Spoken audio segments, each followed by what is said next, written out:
Today, I did my final walkthrough of the building that Wilson spent its first 65 years in. It took us 65 years to hit $1 million a month. Another $1 million a month is 10 hires. Damn, 10? Yeah, I mean, it's basically 10 to 20 hires, and that feels pretty darn achievable.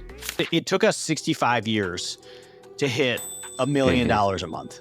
Like literally 65 years. It took us, I think 18 months to go from $1 million to $2 million a month. Like $1 million is really hard to break because it's infrastructure. And I've said this before here, but the lift from going from 1 million to 2 million a month is so outrageous. And it makes sense. Like you're doubling, you're going from 12 million to 24 million, but like the lift from 2 to 3 million is probably hardly going to be a lift. But the lift going from 1 to 2 is insane. That makes sense. I mean, you have to like get your processes in place. By the time you're at 12 million, you've already bashed through the screw it up stage. At 10 million, right? You've added the people, you've added the infrastructure, you've added the training programs, you've added the sales training. And so it all makes sense that it kind of J curves towards the end, and then you get other milestones. Because you add like now another $1 million a month is 10 hires. But I mean, we're not going to be able to get all that done because it really ends up being 20 total hires because you have to back that in with install too. But yeah, I mean, it's basically 10 to 20 hires, and that feels pretty darn achievable. Even this calendar year, like we think we're going to hit our next, like the 3 million a month mark by next May. And once again, it's the nuance to it. Like, yeah, the number doesn't sound crazy. It's not hard for you because you guys have been there and done that, but it requires the infrastructure of, hey, we have HR teams to actually go through and hire people. It's not the GM going out there. It's, hey, we have the benefits to attract people, and we know how to get the right people in the right places. Because, I mean, we're trying to do like 3 hires. 3 hires is such a pain.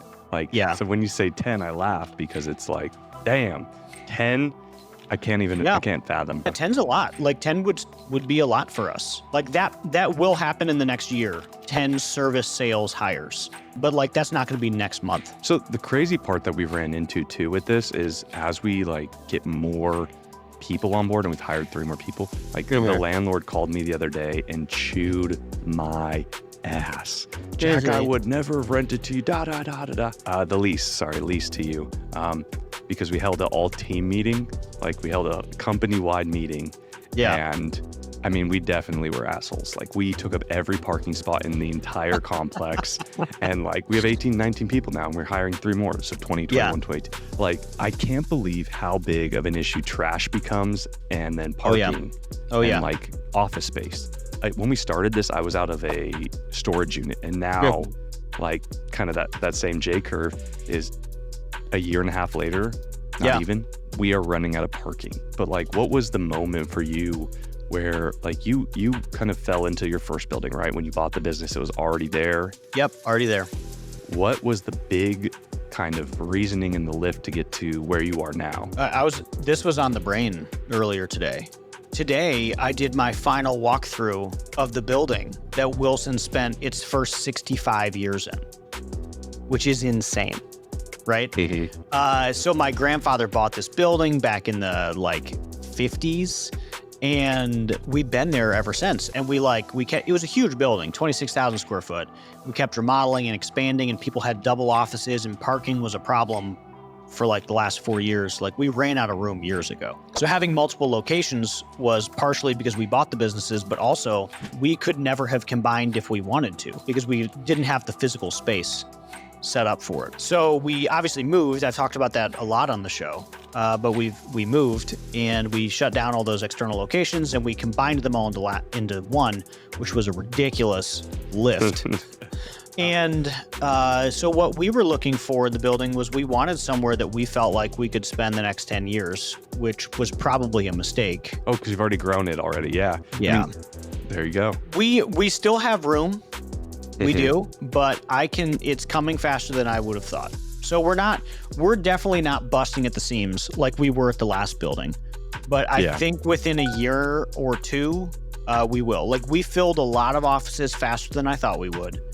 The call center filled in quicker than I thought. We use all the rooms regularly, and parking, which we thought we were going to solve by moving here, is still a ridiculous issue. We thought we had enough, and we just plainly don't.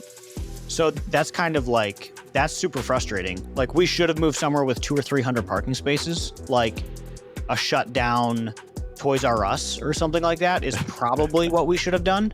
And instead we took an office building. We have like 5 empty offices. Okay, what does this look like? We're thinking about more locations again in different markets now. But so like the building, I think the building is going to continue to work for us, but we still have room to add another probably 15 heads in call center.